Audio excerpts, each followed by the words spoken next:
Hello and welcome to Snapshot. I'm Gene Cox. Today we're talking with Mary Bowman, who is the training facilitator at the Chesterfield County Emergency Communication Center. A lot of words there.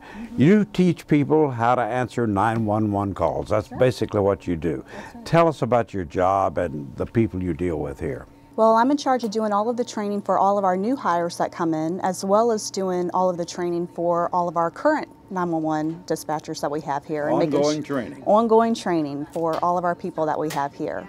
What kind of training do they get? What skills do they learn? Well, as soon as someone is hired as an emergency communications officer, they go through a new hire academy. That's what we call that.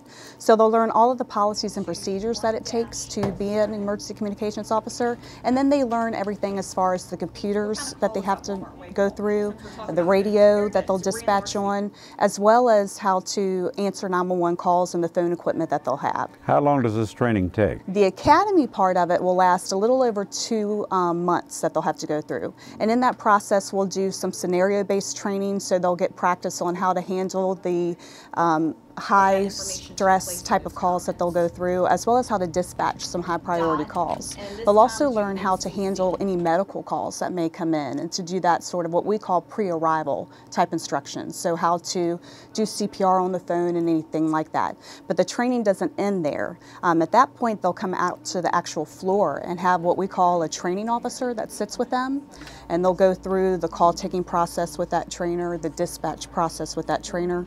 So from the time they actually get hired to the time they're sitting by themselves and a fully trained officer, it's about 6 months worth of training that they go through. All right, when you hire someone or when someone applies, what kind of person are you looking for? Well, it's very important that they're able to multitask. That's a must. And of course, communication skills is a must. That's part of our title. But in addition to that, they have to be able to stay very calm under pressure, and they have to be able to make very quick decisions, split-second decisions in those stressful calls, but be able to stay compassionate and empathetic during those types of calls as well.